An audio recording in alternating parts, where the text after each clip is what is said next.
New year, new us, but what does it mean to be the best bi in 2025?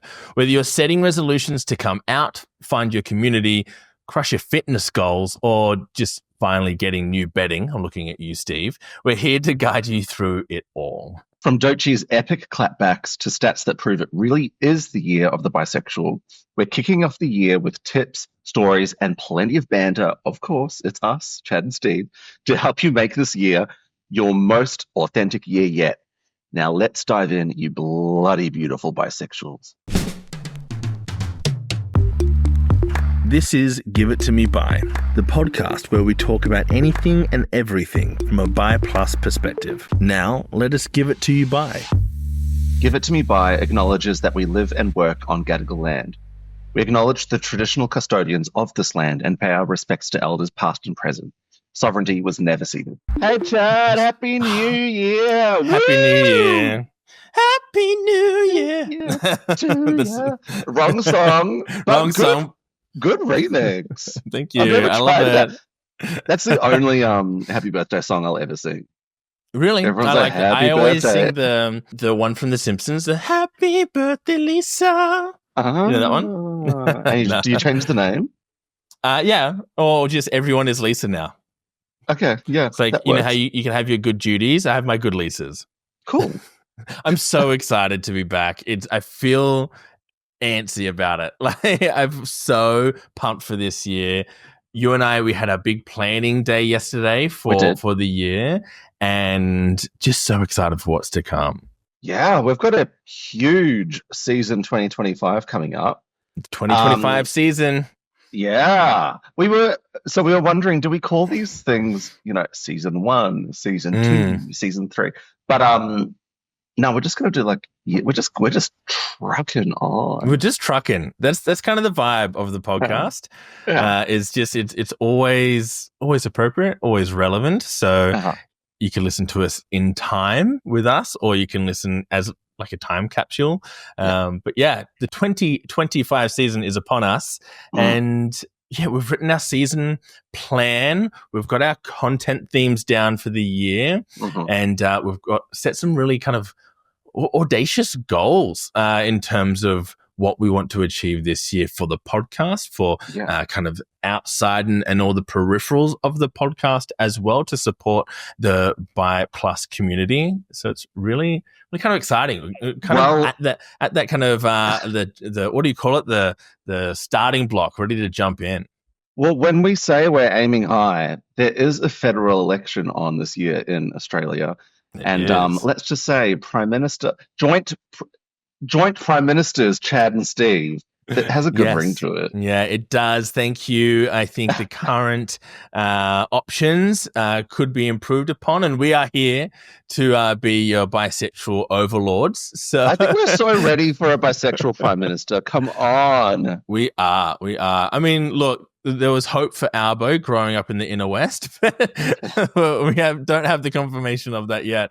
But no, Prime Minister Chad and Steve does have a good ring to it. Yeah. And as always, we are the package deal. And that's also the exciting thing this year. I mean, I don't want to give spoilers. So, hey, listeners, please don't tell anyone. But we are going to write a first draft of a book. Oh my gosh. Oh, we're going there. Yeah, we have some we would love to write a book about bisexuality. We are very early days of that dream and thinking about it. Yeah, but don't tell anyone. Okay, everyone. You guys, listen, don't tell anyone. This is just don't tell anyone except for bisexuals.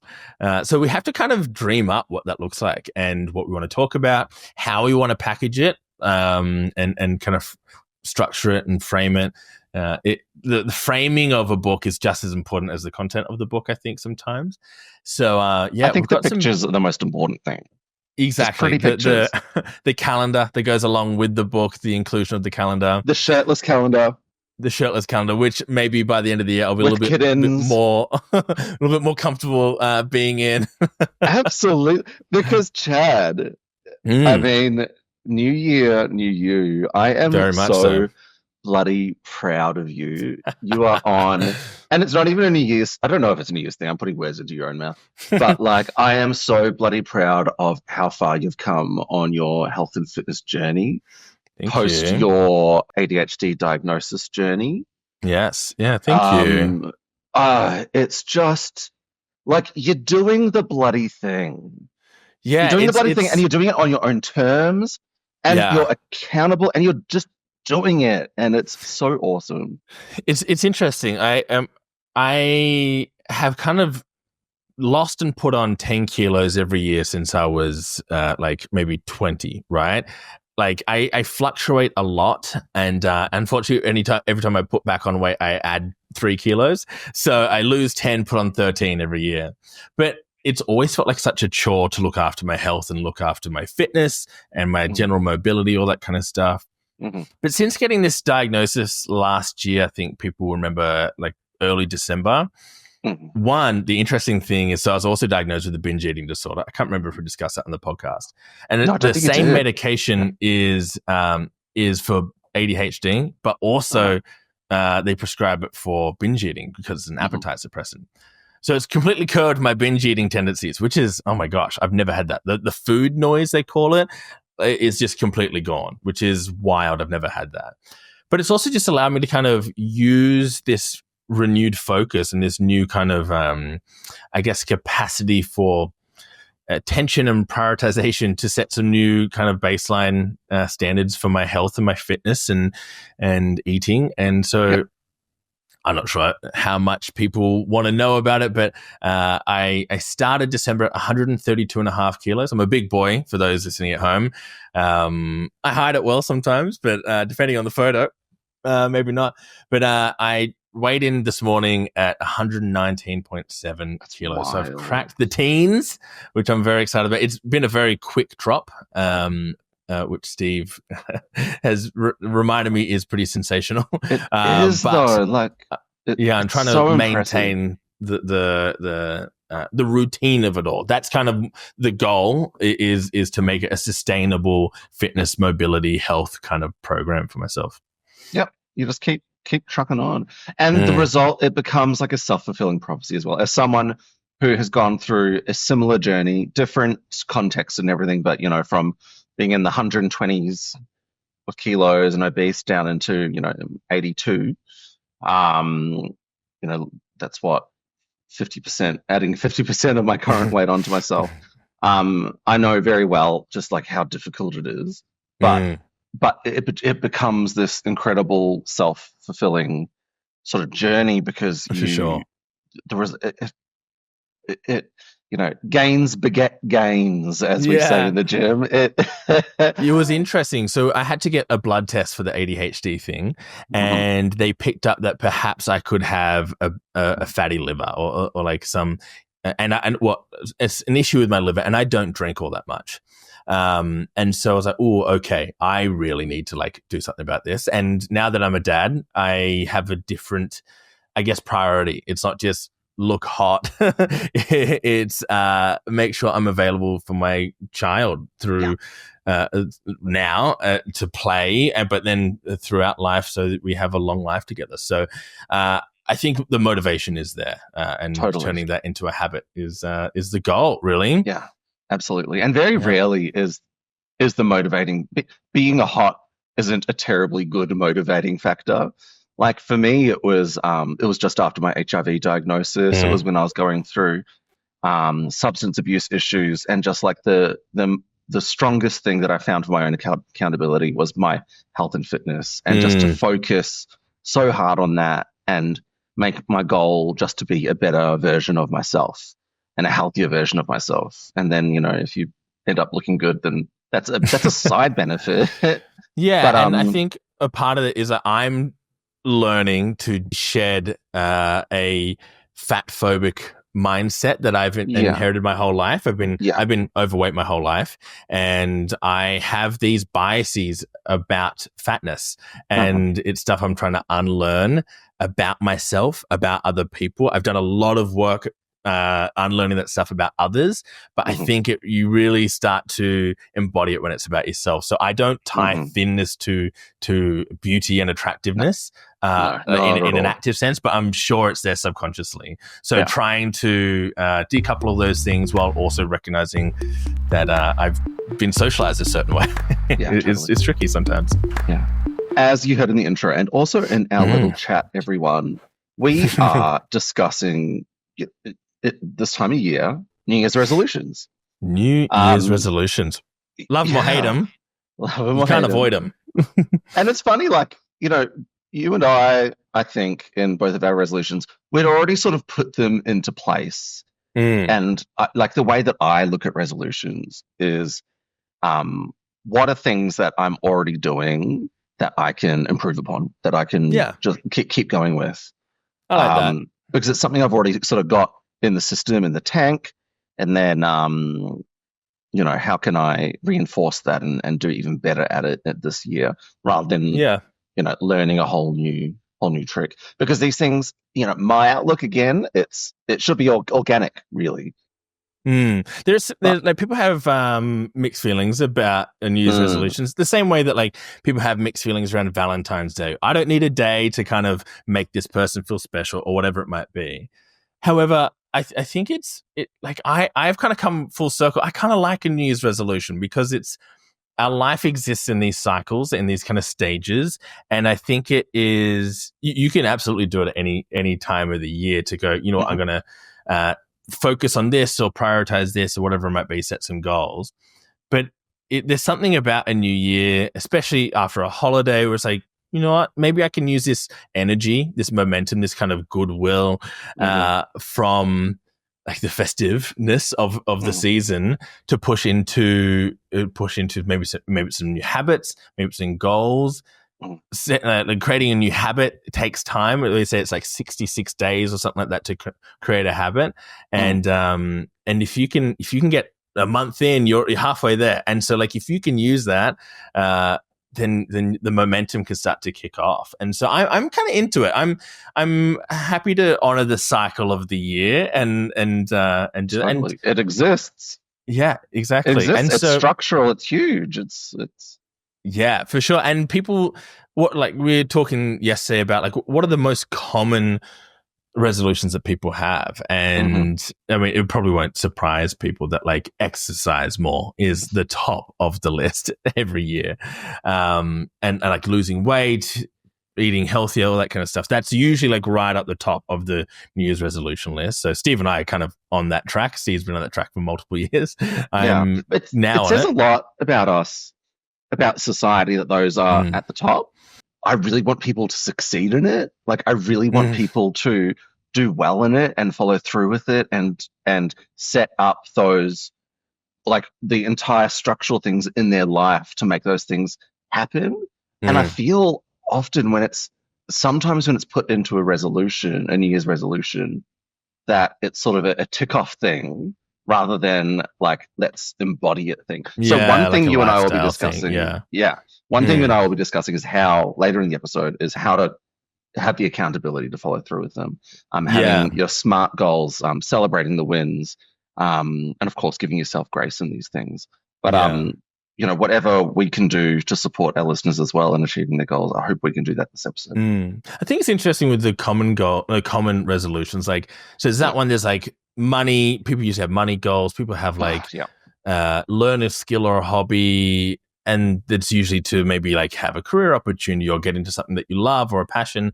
And it's interesting because I think these things can manifest as a single goal, but there's so many different reasons. So people might go, I need to exercise more, again, to look hot, or because I've been told I need to look a certain way. But for a lot of people, it could just be like, okay, I'm recognizing that I have one body and I'm at a certain age now. The bones are starting to creak, and it takes me a while to kind of get started in the morning because I gotta stretch or I got an hour to get into the day. And I think that we feel these ones are almost like a compulsion to like, okay, fine, I'll spend some more time with the family. Fine, I'll exercise more. and it's kind of, how do you turn these things into almost positive, not have to do's, but get to do's. Yep. Yeah. I think you've hit the nail on the head there, Chad. Like I should say that I'm doing this, or I should be doing this. And anything in my entire life where I've said I should be doing something never happens. Never follows through, always a failure.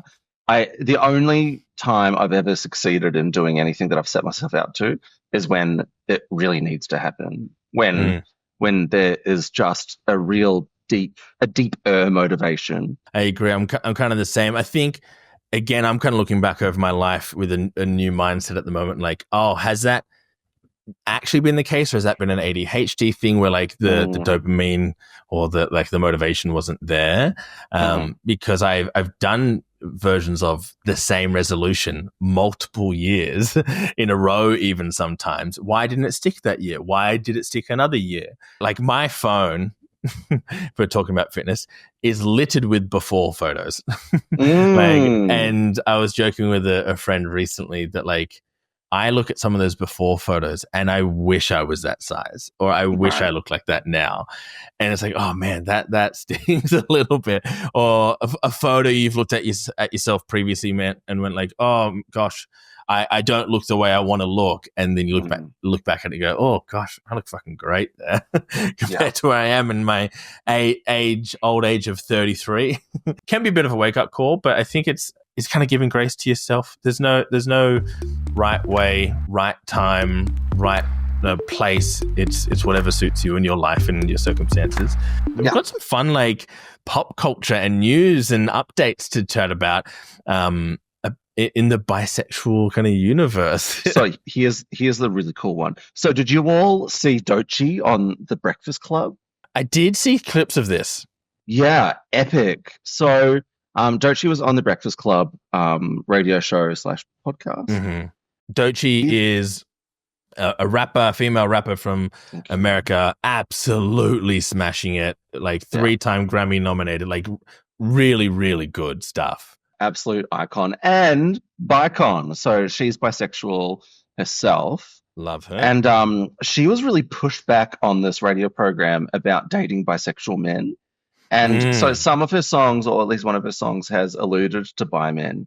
Yeah, so one of her songs is about an ex of hers who cheated on her with a man. And so she kind of addresses it in this song, and the host kind of took the opportunity to talk about it and push her on it. Yeah. And they thought it was going to be a gotcha on bisexuality, being like, oh, the issue here is because he cheated with her with a man. And she was like, hell no, I date bi men. I'm bi myself. Like there's, that is not an issue. The issue here is the cheating, which is what bi people have been saying this entire time. Yeah, absolutely. There's nothing inherent in bisexuality with cheating at all. The issue here is the cheating. And I just love how she really succinctly pushes back on them. Yeah, they were saying like, oh, the world looks at it differently when it's a guy. And she was like, I don't. Like, who cares? Like, you want, like, I'm bisexual and you want me to think of it differently because it's a guy? That's dumb. Like I'm not gonna entertain that. It's silly. It doesn't matter that it's a guy. That what matters is that there was dishonesty and a break of trust. And so snaps for Doechii. That's fucking sick. Yeah. And I'm not sure if Doechii knew that her partner was bi at the time, but she said, let me know what it is up front. I'll accept you for who you are. It doesn't really matter. And, that's something that we often talk about on the pod as well. It's, be your whole self. And yes, it is partly our responsibility to bring ourselves to the table, but then at the same time, it is the responsibility of our partners and of society to let us know that we are safe to come out, because so often for bi men, it's not safe to come out. Yeah. So, it was nice to see. It was nice to see. So nice to see someone who is making waves at the moment, on the up. And often people who are on the up aren't so brazen about their sexuality. Sometimes there's like hey, don't rock the boat. You don't want people to think of you a certain way. And in certain communities, particularly rap, there's a lot of homophobia. And this program, The Breakfast Club, it's not small. This is like the biggest rap program in the world. And so what an audience, and the audience listening to it might be a particular audience that might have certain views on sexuality.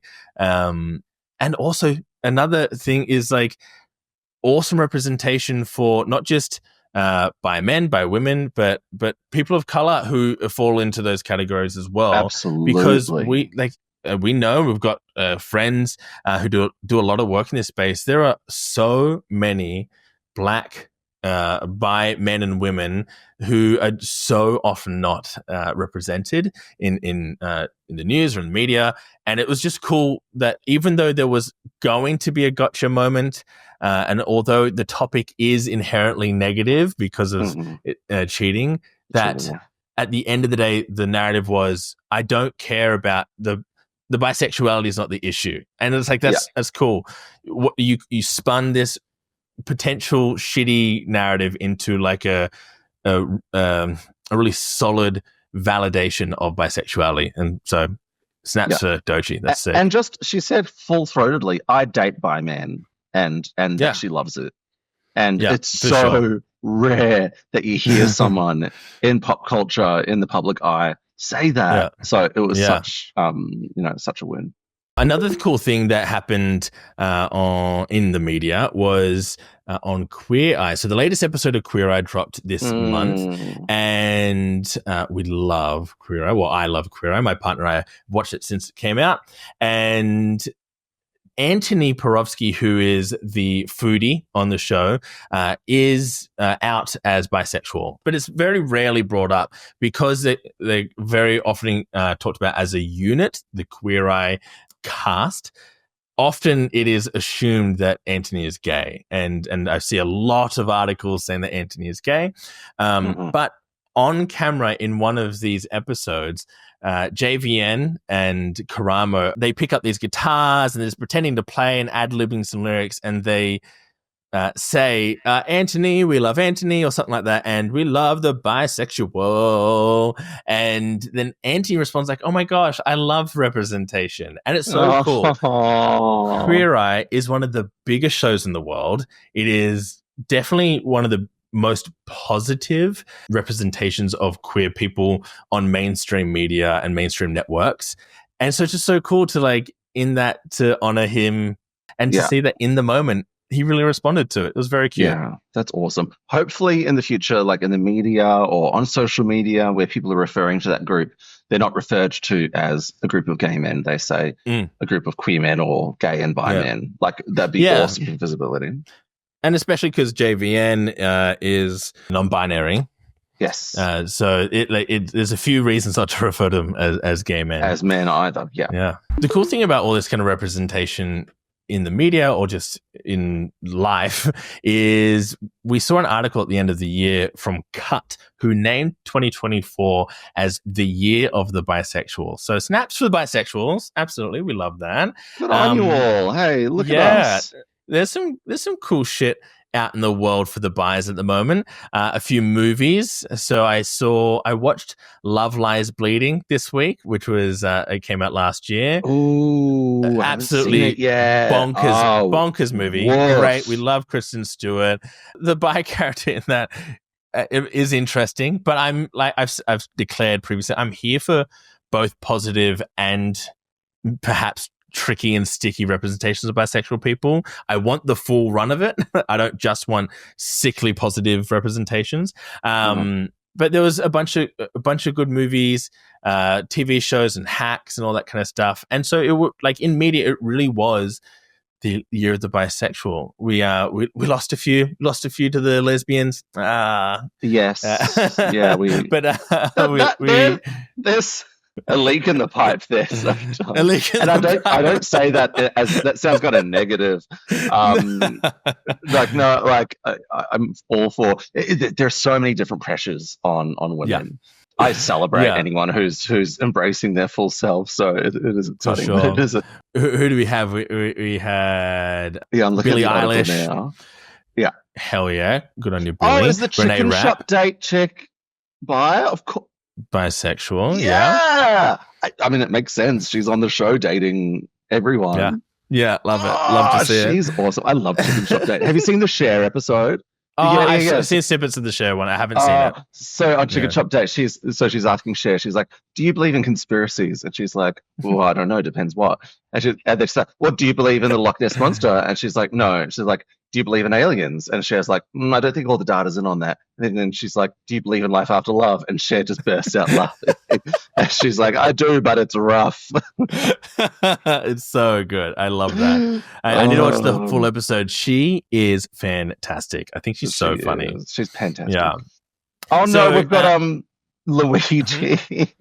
I know. Luigi Mangione.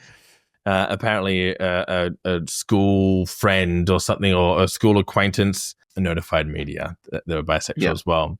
I kind of appreciate that, just to dig into that, not into the whole thing, but to dive into that. I really appreciated that.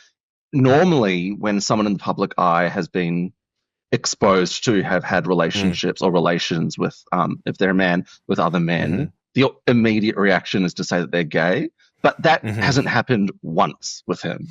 It's also a reaction to make it a part of their character flaw, if that makes sense. Like bisexual killer or something like that. But dangerous bisexual. Almost seen, I didn't think about that. Almost nobody talk about it in that way. So that's kind of cool. Ups for that. Yeah. I guess there's a lot more to talk about with we're not going there, Chad. Yeah.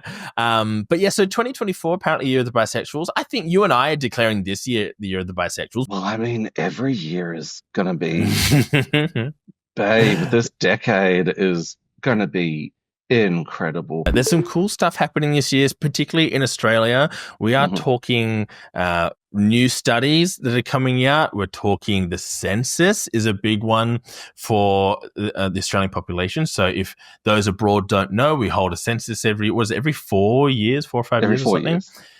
That it essentially takes stock of who Australians are and what the makeup of Australian population is. And they send pieces of paper out to every single household, every single one, and ask questions of every single Australian. So it's a huge data set. They ask everything, and they're going to ask about bisexuality. Yeah, for the first time ever, they're asking about sexuality. So, which is exciting. We're finally in the year 2025 going to have an understanding of what the actual makeup of the Australian population is. Any kind of queer, but bisexual, which is very cool. And I almost want to almost start a bit of a campaign about it, because we know how many people do not self-identify or are reluctant to self-identify because, I haven't actually slept with women, or I've never dated a man, or, whatever it might be. I've got good friends who, for the first time, are dating someone of the same gender, and they're like, oh my gosh, like, I've always known I was bisexual. I just never said it out loud because I don't have the proof, right? I don't have the receipts. And I almost want to do this little mini campaign around. It's like, the census is coming up. You count. Tick bisexual. Yeah. Tick it, babe. We have to, Chad, we have to do it. We really have to do it, because it is up to our community. Because I never felt accepted until I met other bi people who told me, yes, you are bi. So I think it's definitely up to every bi person to tell those in their circle, in their family, everyone, no matter the receipts you got, no matter the experience you've got, it's about who you are. And it's not about coming out. You don't have to come out if you're not comfortable to come out, but this is a private thing, and it is anonymous. And how cool would it be to just be counted? Another way to be counted, we have, you put in our notes here, the unreleased ASHR, ASHR3 data this year. So there's data that's going to be released this year, currently unreleased, from the Australian Study of Health and Relationships, which is the country's largest and most important study of sexual and reproductive health. And it's a huge data set. Without giving too much away, it's given us huge numbers of bisexuality, as high as almost 6% of all Australians, which roughly means about 1 million Australians. And so that's like a 5.8% identifying as bi, compared to 2.8% identifying as gay or lesbian. And when you compare it to, so they've run this research every 10 years. So this is the third one. So this is the third decade of them studying it. And when you look at the numbers of bisexuality, it is just exploding. And so this is going to be very, very exciting to see released this year. And there'll be a lot of news around it. So exciting for bisexuality here locally in Australia. We're going to finally have some numbers that speak to our population, our community, which hopefully, and the reason we're excited about it, because what can you do with numbers? Like, what can you reasonably expect on the tail end of that? It could help push for services, health services, mental health services. We know that there is a need for queer-centric and a queer-educated and queer-informed services and mental health. We have folks who are specialized in helping and treating gay folks with mental health and all that kind of stuff.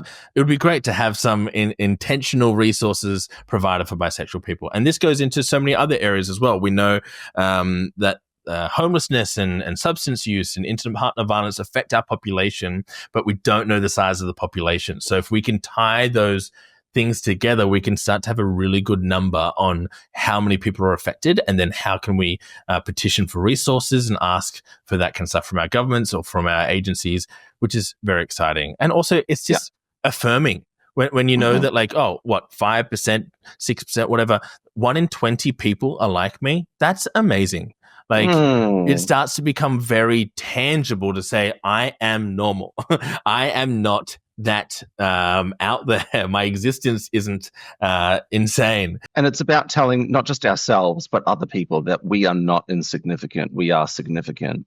We are significant within the LGBTIQ plus community, and we should take that place as a significant part. But then we are also significant as part of broader society. I mean, huge. Yeah. And not for nothing, this year, the political climate here and abroad are shifting, and it is becoming imperative to be authentically yourself, to be visible, to be seen, to know where you count and how you count. The greatest power we have as individuals is in community with each other, and certain powers and certain groups of people, their number one goal is to split up communities and scapegoat communities, because then they have no leverage against them. And so if we as a bisexual populace can come together and share stories, share community, share time, share space, and then we can use that energy to help others, to help ourselves, to push back against people who would rather see us not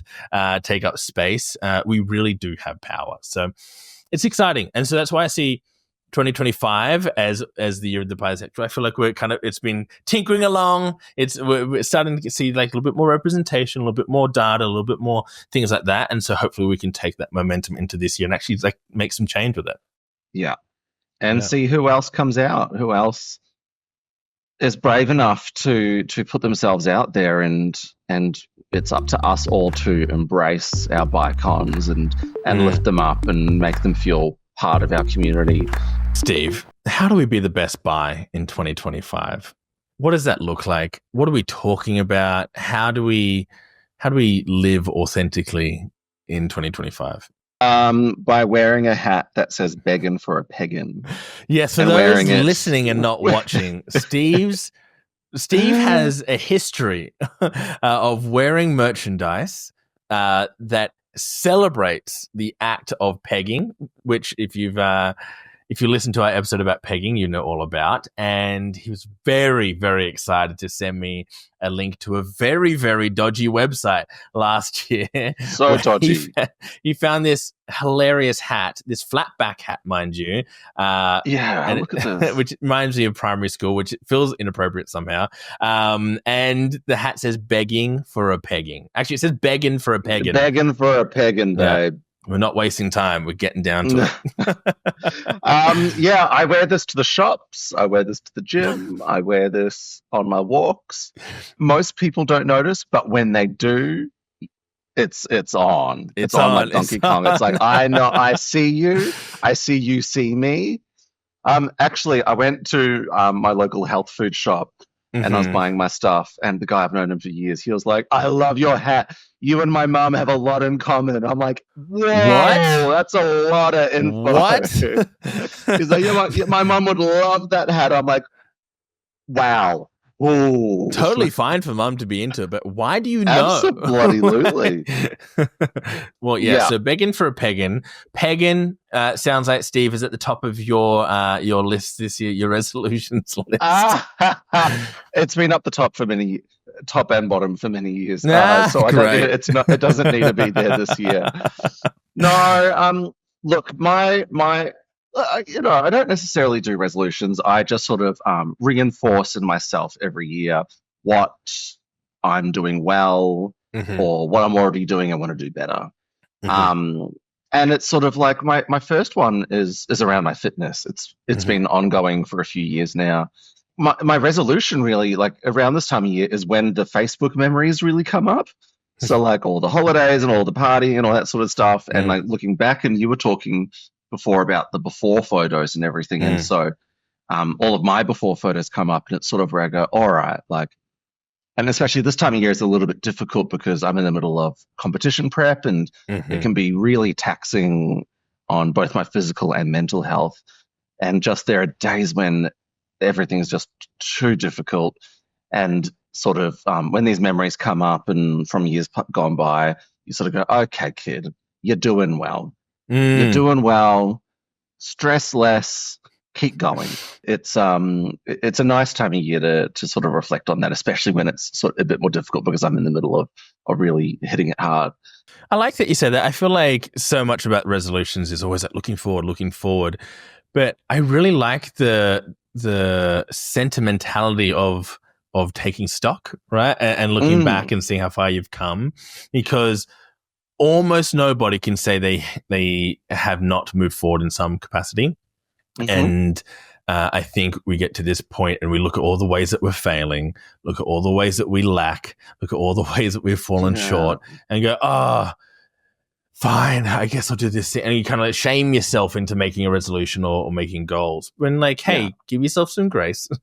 You've come a long way in whatever paradigm that looks like in your life, and use that positive momentum to keep going, because turning the ship 180 of like, I'm doing so poorly and I'm going to do great, that's really hard. Find the areas where like, okay, I've done really hard. A pretty good job over here. Let me lean a little bit more into it and kind of continue to turn the corner. And just recognize that you don't have to do a 180. You can do 4 degrees, then another 4 degrees and another 4 degrees. And then maybe in 5 years you hit your goal. Like you don't have to always hit a big goal this year or this month, whatever it might be. But I like every bit of improvement. Yeah. Yeah. I like your reflection on the sentimentality of it. And then my next one is around relationships, because I find I'd like to temper my goals throughout the year between, I don't know, this is my chosen language, like selfish ones, things that are about me, and then things that are about my interactions with the world. And like inward versus outward almost. Totally. Because like it shouldn't all be about me. I want it to be about what can I also bring to those around me, or bring to the world around me. Especially, both of us, we're advocates, and so it's what can we bring? What positive change? Because we're all about positive change. It's interesting because a lot of people only allow themselves to do outward things. They don't allow themselves to prioritize themselves. So it's cool to recognize that you're making space for both. Yeah, gotta temper both. So like, I've got my new relationship. Hey, Chris. Ooh. Hey, my love. And just making sure that I'm putting enough time and love and effort into that, especially from my first goal, my fitness goal. That's something that is very self-focused, because you got to be self-focused, and it's like, I have to make sure that I'm tending like precious plants to the relationships around me. And, my relationships with my family, I've got a brand new baby nephew, little Ollie, from Ollie, my iconic sister. So great. Love that. Yeah, Lizzie. So her and her partner recently had a child, and I want to be a good uncle. I want to be a good son. I want to help out my mum and dad more. And Great. but then also going back to my new relationship as well. It's you know, it's so funny, Chad. Like something I keep on anticipating because this is the first time I've dated a guy, dated a new guy in a few years, right? Mm. It's so funny because every time I've dated a new woman, people will often act surprised because I'm quite queer coded. And then after a while, people got used to it and they're like, oh, that's like normal. That's fine. That's deep. And it's so funny. I've been so like on the edge of my seat expecting someone to say like, Make a comment. oh, of course you did. Like we knew you would. And you're coming back. You're coming back. And it's just this weird internalized, and it's probably from, the years of trauma that I endured and biphobia that I endured, that I've sort of got that feeling in the back of my neck. But that's how trauma works. That is how trauma works. I am reading a book about trauma at the moment, and it talks about like you have an experience and your body feels a certain way during that experience, and any time in the future that you are triggered by that again, your body feels the same way as if it's happening. And so like it can't really differentiate between the two. And so just the anxiety of, or the potential of that thing happening, or just a different trigger altogether, you do feel that trauma of like a bullying or a whatever it might have been. It manifests as completely real. It is real to your body. He is just the most supportive bloody partner on the planet, and everyone around me has just been absolutely incredible. So it's actually been a journey of me realizing, hey, you know what? Life is awesome. Yeah. I am being the best buy in 2025. I'm doing the bloody thing. I'm living the life I've always wanted to live, and this is a part of that. Just so lucky. So again, it's about taking stock and being like, you know what, we're doing the damn thing. Yeah, that's cool. It's something we always say is that like being bisexual doesn't look a certain way. It just looks like you being you, and oh, by the way, I just happen to have these attractions or whatever. And so we'll talk about some specific bisexual maybe resolutions, but the cool thing about you is that you are out and proud as bisexual, and your resolutions are about your personal experience navigating the world. And that's beautiful, that is a bi resolution when you kind of put the two together. But yeah, very cool. And then the last one is just to get new bedding and just be more of an adult. I do. What does that look like for you? What is that, being more of an adult? What's the underlying feeling there? Why do you say that? I don't know. I feel like I'm still 19 and unable to even look after myself. But then again, taking stock, being like, no, like it's that imposter. I've got adult imposter syndrome. I'm still a kid. Is there something that looks like success in that area for you? What will make you wake up and go, oh, I am doing that thing? Because for me, it was stuff like paying my own rent and feeding myself, and that kind of stuff. I'm doing those things. Yeah, it'd be going and buying myself new bedding. It would be going down to the Sheridan outlet, which is a 3.5 minute walk down Favreau Street from my house, and spending a quarter of my weekly wage on bedding. I will know I've made it when I've done that. Great. Well, I'm glad that bedding is the tick for you. I have a sweet tooth for bedding and homewares, and so it's so you expensive. Can take me. Is Sheridan outlet good? I haven't bought Sheridan ever, actually. Oh, no, not in a long time. So that's a no. It's not that they're not good. I just have a certain taste for certain aesthetics or vibes, I guess, is kind of more the thing, not about quality at all. So what I'm hearing is, Steve, you've got poor taste. Your aim to be an adult is futile. Listen, we knew this already, though, so it's not news. We did know this already. So that's why it's a resolution. All right, you're taking me bedding shopping then. Now, Chad, I want to hear your three. I want to hear your three. Yeah, so I think my three, when I was thinking about this episode, is kind of mine, but kind of also for the listener as well. I feel like I was trying to embody the listener a little bit. Mm-hmm. And the first one is this authenticity piece, right? Like coming out or not, or choosing not to come out, and who to and why and in what capacity that might look like. And so I know that we've got a lot of people in our community who have previously struggled with the idea of coming out, and since listening to the podcast have felt a motivation or a call to step into that authenticity, even though and despite it being potentially a tricky path forward or navigating relationships, and just seeing like the shedding of a weight and a shedding of a burden, and not because it became easy, but because it became easier to feel like they were in alignment with themselves, and that moving forward, despite the challenge, will feel like an authentic move forward. And I just love to see that. And I'm speaking specifically about like people who are in our Facebook group who have shared some of their journey over the last few months. These are people who range from, say, 20 years old to 75 years old, discussing their journeys of authenticity in relationships and navigating those things.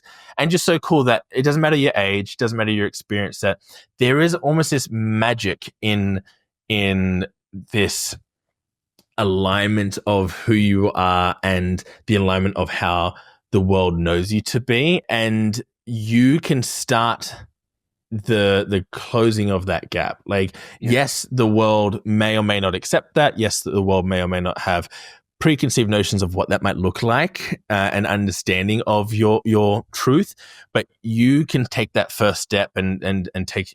I like to talk about. I think it's even a quote from the Frozen 2. Is what's the next right step? What's the first step that you can take towards this thing? Don't look at the mountain, look at the step in front of you.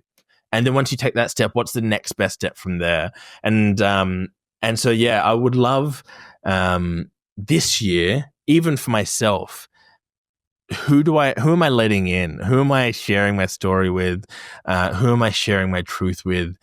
As it pertains to like authenticity. Like, I'm not just like yelling bisexual at anyone on the street, but like, does this matter? But you in also relationship are. I am, but like in this relationship, is me being more openly authentic and more open generally.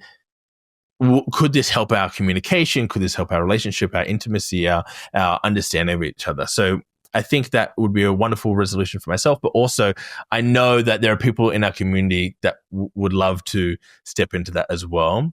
And I think a big part of this, and this is kind of like a resolution part 2, is finding community and or creating community. And that can look like so many things. Community doesn't need to be 100 people or a thriving social night out or something like that.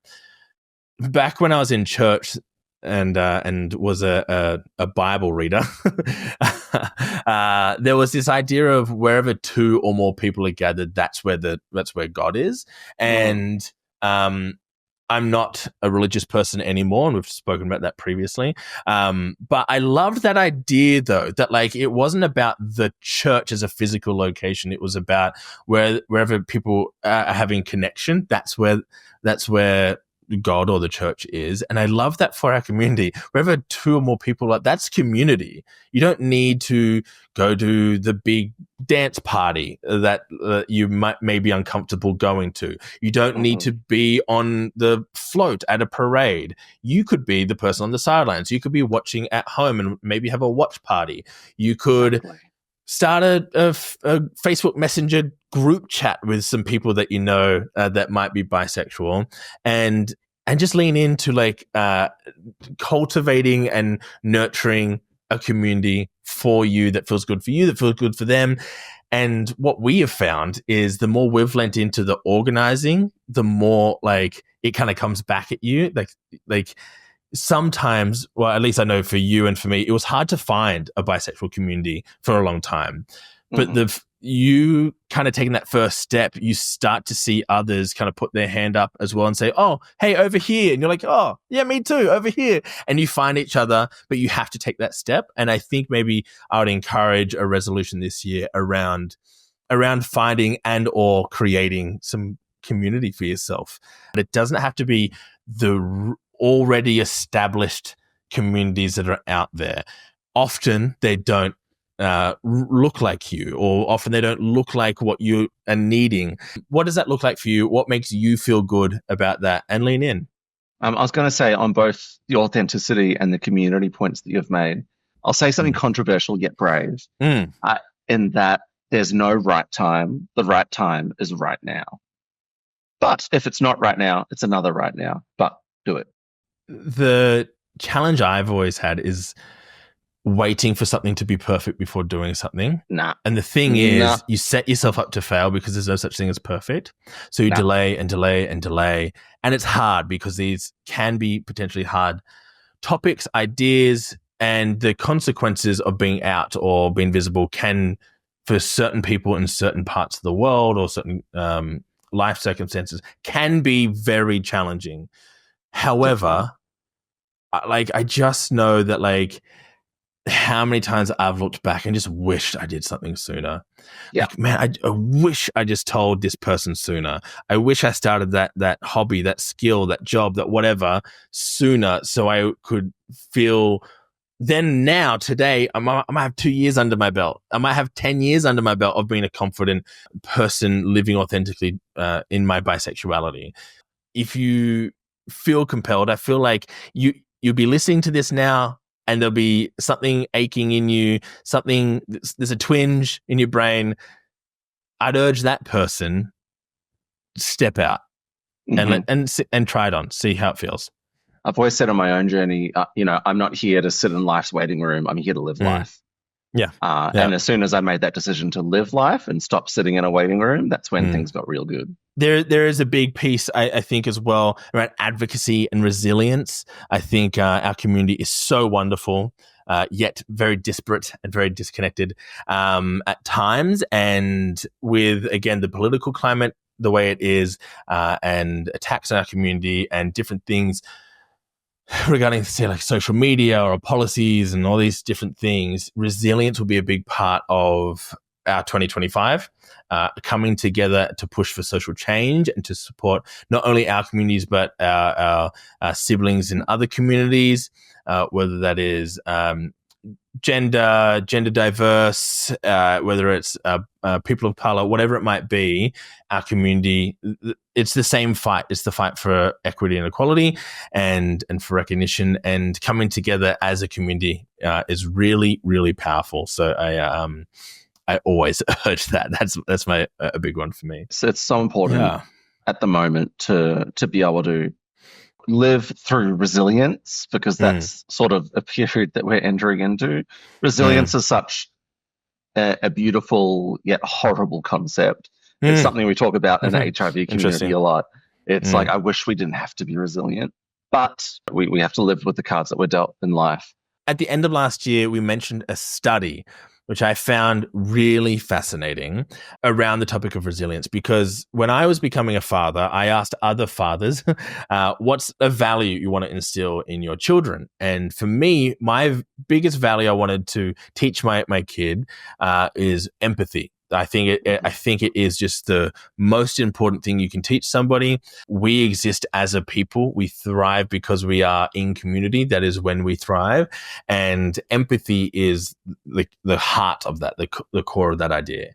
And when I asked people, when I asked men particularly, I was met with an interesting pattern where resilience was the thing that they said they wanted to teach their kids. And these were in particular cis het white dudes of a certain age wanting to teach resilience. And I was like, oh, that's such an interesting concept. And so I kind of had my shekels up a little bit about the idea of resilience, but it is true for our community. And we found a study where it broke down the concept of resilience for people in the bi plus community. And the biggest indicator of resilience wasn't just general resilience. It wasn't, oh, I'm a resilient person. I can compartmentalize, or I can push back, or anything like that. It was connection to community. The biggest factor to resilience was being connected to your community, and I just found that so wonderful, so powerful, and it's therefore one of the reasons why I'm pushing community as a big one for everyone this year. We've discussed a lot about being the best bi in 2025. What we're doing for ourselves and for the community and world around us. And then also the resolutions we've got for ourselves and resolutions that many people in our community might be facing. And I think what's really important as well for us to discuss is how to set yourself up for success and also defining that success. There's no right way to do this. Yeah. You got to find your own way. But we've got some really important points here that you can, the listeners, I want you all to sort of pick what works best for you. You know yourself the best. Like for me, when I tell myself I should do something, it ain't going to happen. I have to want it. It's, it's something you learn when you're overcoming addiction. It's things happen when they're meant to happen. You've just got to have the right mindset. You got to be in it. Yeah. And so we've got the first one here is around accountability.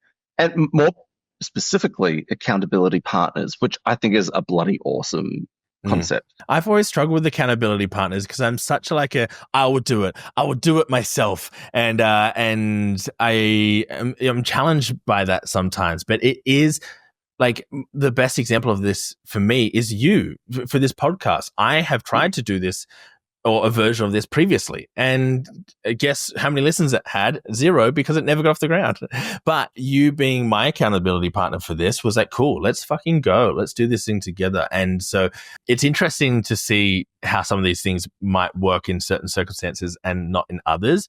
Accountability partner for me for the gym, I find really hard because it's scheduling, it's this, that, it's locality. But accountability partner for the podcast has been wonderful. And so try things on in different circumstances. The next one is kind of chunking and breaking bigger things down into smaller things. So if you have a really big goal for this year, let's say it's to create community, let's say it's to, I don't know, focus on relationships or health, whatever that might be, is what's the big goal? And then what does that look like as a 12-month thing? What does that look like as a quarterly thing, maybe a monthly and maybe weekly, daily? I remember this quote from a book. The whole point of the book I read last week is the one thing. It's what is the one thing I can do so that everything else becomes unnecessary or easy towards my goal? What's that thing I can do today because you broke that big goal or big task into smaller ones? The next one here, we've got celebrating wins. And I think a key theme that has come through today's discussion is how reinforcing what you're doing or reinforcing what you want to do and celebrating the wins, looking back and telling yourself, kid, you're doing good. You're really doing good. And looking forward, being imagine what this version of myself looks like, or what this version of my world looks like. And not just celebrating what has come or what you're doing, but you can sort of also pre-celebrate. Something you and I always talk about is oh my God, the future is going to look amazing. That's true. We're very good at the affirmations. Yeah. Yeah. It's funny. They say that the anticipation to travel is enjoyed just as much as travel. And so the looking forward to the goal and making a plan for the goal is actually important. It's really powerful as a tool. And it also just means that if you celebrate along the way, the thing's not a slog the whole time. Another one is, and I'll be quick on this one because we could talk about this one forever, but I learned this from business, is SMART goals. So specific, measurable, actionable, relevant, and timely. So specific, do you know exactly what it is? Measurable, is it, am I losing 5 kilos, 10 kilos, whatever, or am I eating a certain way or going to the gym a certain amount of times? Actionable, can you reasonably do it? I don't have a race car, so I can't compete in the Formula One. You know what I mean? Is it relevant? Is the thing you're doing relevant to your big goal and timely? Can you put, is it a month, a week, a year kind of time spent on it? And I guess last is Steve touched on this earlier, is give yourself some grace. Give yourself kind grace, to yourself. People. Be kind. We are human. We are flawed. Yeah. We are capable. We are useless. We are powerful. We Yeah. are all of these things. Yeah, I think it's one thing to make plans, but it is another thing to like recognize the body you exist in, the mind you exist in, and create frameworks for kindness and grace and mindfulness to then go out and do those things. So I think maybe next week it would be a good idea if we did a bit of an episode on how to give yourself grace, how to set affirmations, what affirmations might look like for you. We do a bit of this in the Facebook group, and it's wonderful, and we've seen some really great impact with the affirmations. But yeah, that's it for today. We've done a lot. We've talked about a lot. Thank you for joining us. Happy New Year to ya. Happy New Year to ya. Love Our bygones. Woo! We're so excited to be back. Thank you for joining us. It's been a long wait. I hope you had a great new year, a great festive season. We will see you next week and in the Facebook group. Thank you all for listening to Give It To Me By. We love you. See you next week. Mwah.